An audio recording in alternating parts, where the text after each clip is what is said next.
Hello, everybody. We have a special edition of Tim interviewing people today. In all seriousness, I'm very excited to have joining me today a hypnotherapist from Melbourne, Australia. I got that right, Mandy. You're in Melbourne, correct? Yeah. Mandy Coué. Did I say your last name right, Mandy? You did. Awesome. Did. Well done. Thank you very much. Mandy will tell us more about herself in a minute, but she just reached out to me a few weeks ago about a video I did about autosuggestion and letting go. I'll put a link to that above and in the description. And that was one of the videos I enjoyed making recently more than most. I thought it was a really interesting topic. And Mandy just said, I like that video. That's how I do work with clients. And I was like, well, that's really interesting because these are very underappreciated tools, especially when we link together things like autosuggestion, how Emile Coué talks about it, with like the letting go process or the emotional healing energy work process. It's just not something that people link together as much as perhaps they could. And so Mandy said she links them together. And I said, that's awesome. Would you come on the YouTube channel to talk about it a little bit? And she said, yes. And so it's morning where I am and it's evening where she is. And we are going to chat for a little bit about this. So Mandy, welcome. Thank you again. And thank you. Yeah, could you just briefly, I guess, give us a little bit of a, how you got into this, what you do, and we'll go from there. It's kind of hard to talk about what I do in terms of energy healing because I call myself an intuitive energy healer. So I call myself that because most of the time I don't really know session to session what's going to happen. And it's just like the client comes in. Well, actually, before the client comes in, I go into like a trancey state and I kind of, it's hard to, it sounds kind of, I guess, woo-woo. I know that's the word you use in America, but I go into a state and I kind of, the way I would perceive it is I'm tapping into something in the greater field and I kind of try to find my client's energy there and I start to pick up impressions of the client and I use my own body to do that. And so I pick up energy, maybe like blockages, or I even start to get messages around, I'll start to get impressions around, there's something happened when they were maybe 5, maybe something to do with their dad or da-da-da-da. So that's where I start. Then the client comes in and I speak to them about what came up, and then we go from there. I make sure that I've tapped into the right place. Most of the time that's exactly the right spot and what they want to work on, and then we start the session that way. So the way I bring hypnosis into it is the minute they come in, the minute I'm listening to the way they're talking, I'm listening to the language they're using, I'm listening to the stories they're telling me, I'm listening to patterns.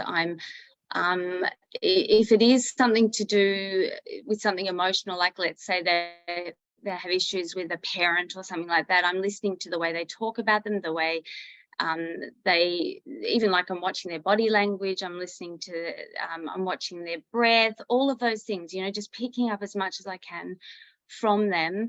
And then from there I get them onto, I've got a table that they lie on and we start doing the energy healing work. So I place my hands, generally I start under their head, I place my hands under there and I'll start to pick up the energy inside their body and around their body, so I can feel but I'll feel it in my own body too. And then I just start to ask a lot of questions around, so I'm feeling this and I'm sensing this and da-da-da, and then they will obviously be giving me feedback and then we'll go from there. And once we work through that, then I leave space and allow their body to kind of integrate what we've kind of been working on. And then we will then start to do, that's when I'll bring the hypnosis in at that point. So I'll start to use hypnotic suggestion to kind of, it's a thing in hypnosis that we call future pacing. So if we've worked on the issue or the problem, once we've moved through that and we've, it doesn't get necessarily all get resolved in one session, but once we've done that, then I'll get them to kind of future pace where they want it to, it's almost like I'll say, so if you could wave a magic wand and you are now in your ideal reality where this is not a problem for you anymore, what would that look like? And so they will start to describe it, and I'll really get them to embellish it, and a little bit like manifesting, and then like going to the end, when you talk about manifesting, it's like going to the end result. And so I'll get them to do that. And then again, there'll be silence. So I'll just keep working with the energy. And then from there, I will then use hypnotic suggestion to reiterate the things that they just talked about. And also from all the stuff that we would have talked about with the problem or the issue that's been coming up for them, I'll use hypnotic suggestion to kind of, I don't want to say counteract, but, reverse engineer the it's not negative, but the stuck energy, basically. Yeah, stuck energy, but also the limitations. Got you. It's it's limitations in the mind, but it's also the limitations in the body. There's very much a body. There's so much going on in the physical body, that I think sometimes people forget about. So many people are stuck in their head and they think everything is just mental. Exactly. But there's so much in the body.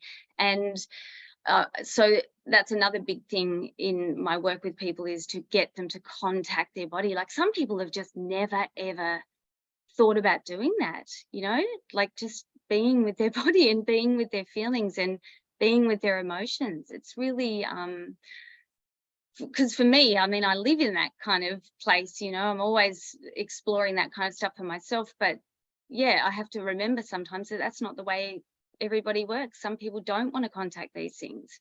So it's just, yeah, it's all very subtle, but it's very holistic. It's looking at the whole self. It's the body and the mind, and trying to be a bit like a bridge to, to bring some holistic healing to the.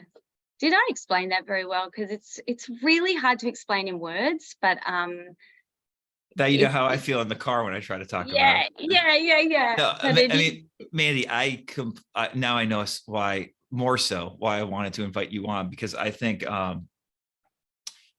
honestly, like how I work with clients and how I work with myself is almost exactly the same. And so it's incredibly hard to explain in this like rational way. But I think I want to talk more about your process, but I do think that it's one of these things when we bring it into like the manifesting realm, it's something that so many people just are not aware of at all. Like, these people who are into Neville or Joseph Murphy, they're trying to use their imagination, but they're using it all mentally, and they're not aware of what's coming up in the body. And in my opinion, usually the body comes first. It doesn't really matter what we're thinking in of itself. It's like there's so much stuff stored in the body, and like a lot of basically trauma from, like, even if it's just like micro trauma, quote unquote micro trauma from when we were young, stored in there. And that's what's basically running the show. And so you start playing with that, working with that, it opens up your thinking, your imagination to just deal with all this stuff in a different way, as you're saying. So just having you describe it there, and your initial email, I just get the sense that we're very similar in terms of how we work on ourselves and also work with clients. Because I'm always like, a lot of times I have clients like, they want to talk about manifesting advice, Neville or what have you, and I'm like, all right, we're going to the body, and they're like, whoa, I am not comfortable with that. Like, but that's usually I mean, that's what I've always been into. I was into that way before I got into manifesting stuff, in more of like this holistic somatic, like experiencing of what's going on. I'm curious. You said in your email, you got into hypnotherapy. It seems like you've always been very intuitive, right? Body based, but like, you got into hypnotherapy after already doing energy work? Am I right about that? Or feel free to correct me. No, that's absolutely correct. I was doing the energy work. I've been doing energy work for maybe like heading towards 15 years. Yeah. And I just started to get clients, but of course, it beautifully marries with my own life. You know, I started to deepen my own personal work, you know, started to really, you know, some things happened in my life that I wasn't enjoying, you know, put me in a place that I wasn't enjoying. So my work was deepening. Why am I the way I am, kind of thing. And of course, that means I'm going to draw clients to me that are going through a similar kind of experience. So I also had a few clients at one point say, and they don't know each other, but about 3 people said, I feel like I come and we do this, you know, we do this, and I leave here feeling amazing. And for about 3 weeks, I just feel so good. And then something triggers me or trips me up, and I feel like all that's gone. And I just go back to, you know, these base patterns. I call them patterns, really. They're just like these patterns. And you said it in that video that day, where if you sit with it and you get quiet and you feel when you're triggered by something, there'll be thoughts that run, you know what I mean? Absolutely. And it's like a It's pattern of habitual. thoughts. It's a It's habitual pattern. habitual. Yes. Absolutely. And sometimes I've listened to my own and observed those thoughts, and I've watched my mind try to go somewhere else. And what about that? And what about that? And they're not even related to the thing that's just triggered me, but it's like it's in Exactly. this vibration or this pattern that just is on autopilot. And so it was, yeah, it was partly because I was going into a deeper understanding that my my mini traumas and things were actually running my show, and also that clients were saying they needed something else. I felt like I needed to be more well versed in the mental and understand the mind a bit more to be able to help clients on a deep level, because obviously the end goal is that they don't need to keep coming, isn't it? That, well, for Exactly. me, obviously, you know, I want them to get what they need, to give them tools, and then have them be able to do it on their own. That's the, you know, that's the self-mastery game, isn't it, at the end of the Yes, day? that's the goal always. Exactly. Yeah, always. So yeah. So again, very similar experience for me, where it was like, you know, I when I started doing like body work, you know, mind body work with clients, I had very few clients for years. I had very few clients. I was doing it part-time, very part-time at points, right? And I got into the manifesting stuff, got into Neville, and that made me understand more kind of like the imaginative quality and about thought patterns. But I don't think I really became able to incorporate and explain the manifesting stuff in relation to the mind body stuff. I mean, I could do it in books like Relax More, Try Less. I wrote that book after I got into Neville, but I didn't understand in like a very sober, non-woo-woo way how to explain it and really like work with clients to give them the tools that they could then use themselves, until I got into Coué. Coué for me was the watershed moment of kind of looking at all this stuff and being like, oh, wait, this isn't all just like weird, far out, like esoteric, like spiritual ideas. Like there's like just psychology going on here that we can incorporate in with how our body is feeling. And by understanding suggestibility alongside emotional healing, like this is something like I can work with for the rest of my life, and that I can show people how they can work with it. And I don't have to sound like really woo woo in order to do that. I can sound woo woo, but like, so yeah, I mean, do you feel like, I mean, I know the answer is yes, but like, do you feel like when you got into hypnotherapy that it just changed how your kind of your perspective of how you dealt with clients in terms of how you could help them? Yes, definitely. But the interesting thing about Emile Coué, and I know you love the psychology of him, that the funny thing is, coming from being a healer, when I first started studying hypnosis, I decided that was the way I was going to learn about the way the mind works. He was one of the first hypnotherapists I was introduced to in my course, but what drew me to him was actually the energetic sense of what he was doing. Like, you know, he would do those big group sessions Exactly. and Yep. His experiments. basically, Yeah. yeah, but as a as an energy healer, I was like, I knew I was onto something, because I was like, yes, unreal. Here is someone who is doing exactly what I'm envisioning I can do with this, which is speak healing into people's bodies hypnotically, like really help. And he was someone to me, when I read that, I was like, oh my God, I'm on the right path. This is exactly what I'm supposed to be doing, because here is someone doing what I'm envisioning that I want to do with this. And same with Anton Mesmer. I don't know as much about him, but he was also a bit more I don't know, it was just not as clinical the way they did it, you know. Right. In It's my opinion, more that intuitive. it's It just was funny that intuitive. It that's was what I latched on. It imaginative. was Yeah. intuitive. Absolutely, absolutely. So it was more, yeah, it was more that creative, because I knew going into it I was never going to want to do quit smoking or you know, weight loss or Sure. things like that. I would do that. Surely I would do that for the individual.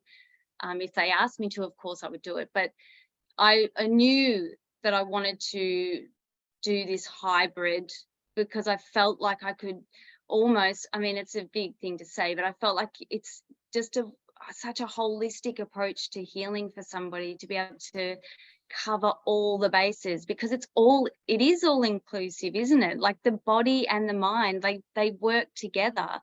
And often one can be being your friend and the other one's not. Like you can be having, I know for me, sometimes I can have a really clear mind. I can be like, I'm not thinking anything, but my body is just like really alive, and I'm feeling, you know, almost anxiety or something. Like sometimes they don't work together. And so to be able to work, to be able to cover the energetic body as well as the mind, it just, I don't know, there's just something about it to me that's just, I feel like it's just a special way to work with people, and they Yeah. seem to respond to it. I was going to ask that. I mean, how they were, I mean, definitely they respond, it seems like, but also like, um, so, you know, it's amazing that you can have clients that only come for like a session or two and see results, but it's also, I mean, I want to make sure this is clear too. It's totally fine if people have to keep on coming, you know, multiple times Yes, over yes, months or years. That's no yes. problem. I mean, that's No. traditional therapy that's encouraged, you know, that's no big deal. The point is that people don't feel powerless when they leave the office, or they don't feel powerless a week or two later. They feel like, okay, Yeah. I have tools and I can go back, you know, Yes. to see the therapist or, you know, the healer again, but I have tools to deal with it now when I'm alone. Yes. What, and this is a hard question to answer, obviously, but like, you know, what do you try to convey to people? Like what settles them? Like I can tell you, like for me, because I love how you say that, like I'll notice this all the time to this day, for sure. Like either my mind gets out of whack or my body feels out of whack, you know, like same thing for me. Like my mind usually feels pretty clear, or like I'm very aware, like when my thinking is just like out of control, and Same. my Yeah. body is like acting really strangely. Mentally, I can just kind of observe that stuff. But the truth of the matter is the body is still acting really oddly, very energetically, you know, pulsating. Actually, it happened to me just this morning at like 2 a.m. You know, my 5-year-old had like a nightmare and I got woken up, and then I was up and I was like active. What I do, and I'm just curious if like this is the kind of thing you recommend clients do, or what you yourself do. What I often do now is just, I literally lied down. I felt like I couldn't go back to sleep. And I just stayed with the energy. You know, again, like it's like what David Hawkins talks about in Letting Go, what so many good energy healers talk about, where you just stay with the energy. You don't judge it in that normal, rational way. You stay with it, you breathe, you're there. And if you do that, I always find like things shift. It might not be like magically in 5 minutes, but like if you give it time, like for instance, I think I probably gave it a good hour, maybe 70, 80 minutes this morning. There was this huge shift from being this really hyped up energy, you know, almost this really frantic, like frightened energy Yeah. almost, to like just this very, you know, peaceful, oceanic, whatever word, like just very accepting energy. And mentally, obviously like it was preferential to have the latter than the former, but like mentally I felt okay the whole time because I'm used to this process, doing this process. Yeah. So I know that's a bit of a tangent, but at the same time, I know you know what I'm saying. Like, is that the kind of stuff you recommend to clients, or you recommend other approaches in terms of how to deal with? No, that is definitely what I recommend to clients. But that kind of process can be really scary at first, like I think it's something you have to continually practice. Like you, I am still doing it all the time. That's the other thing. I think people think there's going to be some end point, and I think you just get better at letting go. It's not, I don't think it's probably ever going to go, but it's just being okay with it. And the one thing, a lot of clients come with anxiety, and one of the biggest things is just accept it.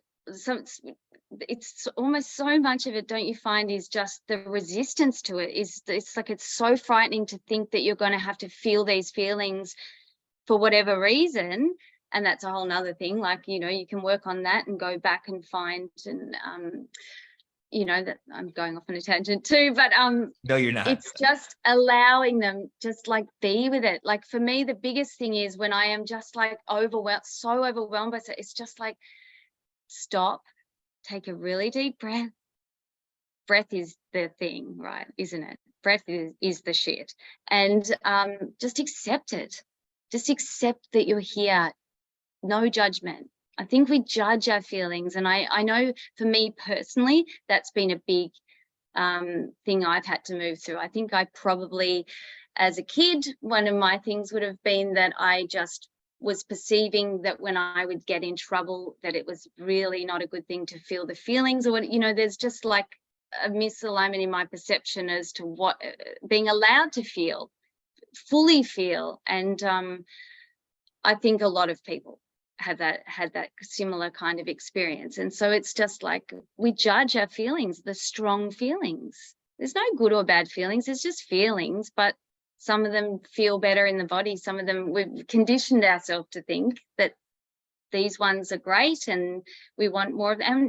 I'm not saying it's not good to feel good, but if we can just allow all the feelings.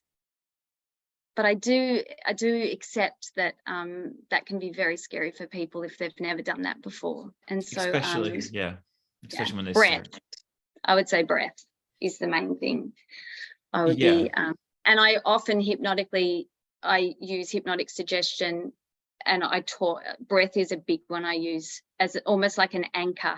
So I just keep, especially for someone who might be going through grief or they're just really stressed or really anxious, I would just continually hypnotically suggesting to them that they will remember to breathe, that they will always remember that the importance of their breath, that they will remember in those moments where they start to feel some, sensation building, they will just know to take a breath. They won't even have to think about it. They'll just remember to breathe. And, that kind of stuff. I'm always hypnotically suggesting remembering to breathe, because people forget to breathe, myself included. Of course, absolutely. And that's like, and what's wonderful about that suggestion is the suggestion they have to take, because they have to breathe. They're naturally going to breathe that's anyway. Right. And so that's the kind of thing you can fall back on again and again. Yeah. That's fantastic. And I just wanted to mention that I again completely agree with you. I always talk about like feeling good, not bad, as a general thing. But what I really mean by that is because I think there's a lot of misunderstanding in the manifestation community. Feeling good, in my opinion, usually just means you feel okay with where you're at right now, which is a big difference than the judgment of like, oh, I don't feel good, I feel bad, there's something wrong with me. Feeling good can mean, in my opinion, should usually mean, when we're talking about psychology, I'm at peace. I accept where I'm at right now. I accept these feelings.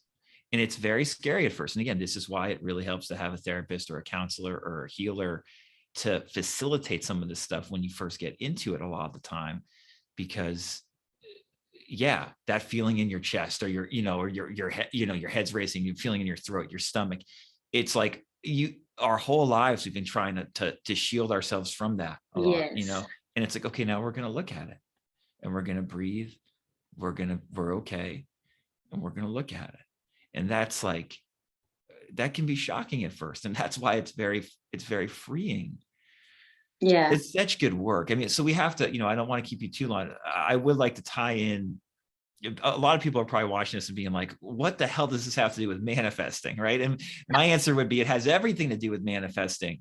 But I mean, honestly, well, hypnosis is very similar to that. I mean, it is manifesting. Hypnosis is manifesting. People just don't recognize it. I mean, Coué is the greatest manifesting teacher in terms of success, in my opinion, of all these folks that came after him in Western culture. I mean, he had so much success with patients compared to like all the famous people we talk about: Neville, Joseph Murphy, Louise Hay, Abraham Hicks. They're all great, but Coué, people would go to him and like 70% of the people would be like healed. I mean, like, that's crazy. And you don't hear about him in manifesting circles except in these very small pockets. I mean, in Australia, is he known? I can tell you in the United States, he's hardly spoken about at all, unless you get really into like, the history of hypnotherapy. I don't know. I don't know any other hypnotherapists, and I'm in kind of groups with that stuff, not so much with the healing stuff, but with the hypnosis I am, and no, he doesn't come up actually. But I'm with you. I mean, that's another thing we really connect on. Like, I did a group hypnosis session last year, and the whole start of it was about him, just about, just how him, just because like you, I find him amazing, truly amazing. And he really, to me, he was a healer. Like, he was just, but I don't even like sometimes saying healer, because it makes it sound like I'm doing something, and I'm very aware that it's not me. It's it's that person doing everything. Like, yes, I might be suggesting something, or yes, I'm helping them by maybe bringing awareness to energetically to what's going on in their body, and but it's them. They're doing all of it. They're the one there that is wanting the change. It's not me. I can't make that change for them. It's only them. The power's with them. And that is a really important thing that I emphasize to all my clients, because it's not me, it's them. And I really mean that. I feel like the power is always with them. And I guess that's the same as manifesting too. It's like, I guess someone could manifest for you, couldn't they? That is true, but right. That's theoretical though. And what you're saying is not theoretical. And that's what Coué always said, is that he always said, this is, one of the greatest healers of the last 100 years, without question, I would say. And he would always say, I have never healed anybody. You are healing yourself. That's right. I'm suggesting stuff to you, but you are then suggesting it to yourself and accepting it. I am not doing it. You are doing it. Exactly. When you're a healer, quote unquote, you're really just a facilitator. You're just the in-between person. Exactly.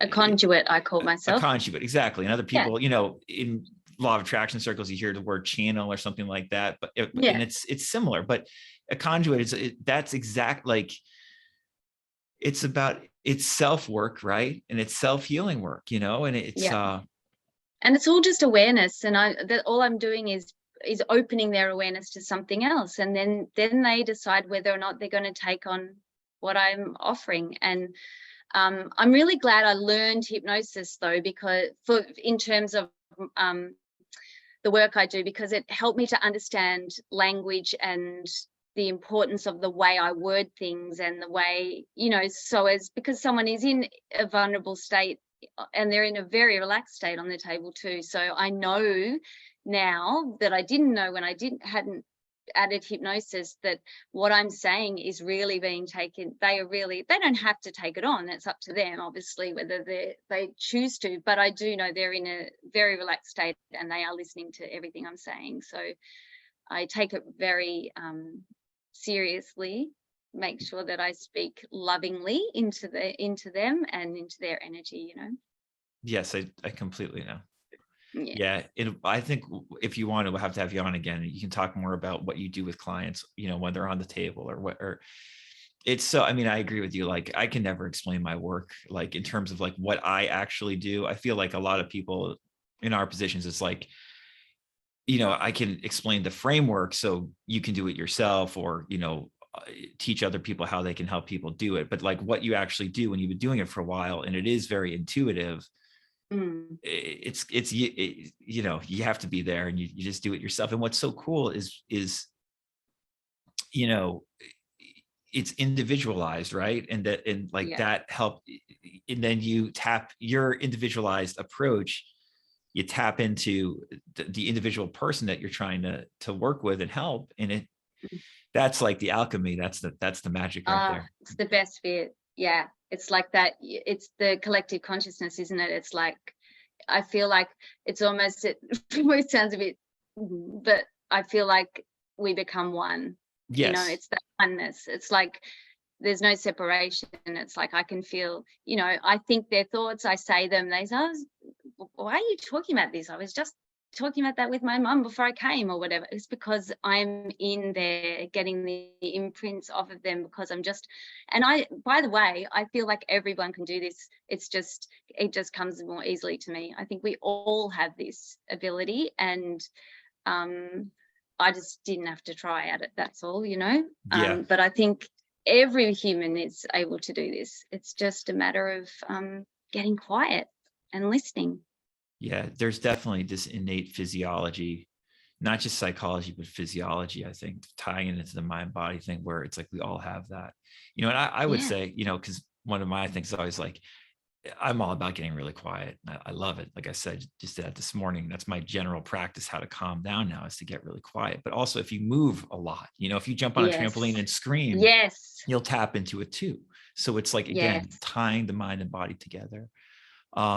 All right, I don't want to keep you too long, but thank you again so much for joining us from late at night Thank in you. Melbourne. And I'm going to put Mandy's, if you want to contact her, some of her like her social media links below. You're on Instagram and Facebook, you said, right, Mandy? Yeah.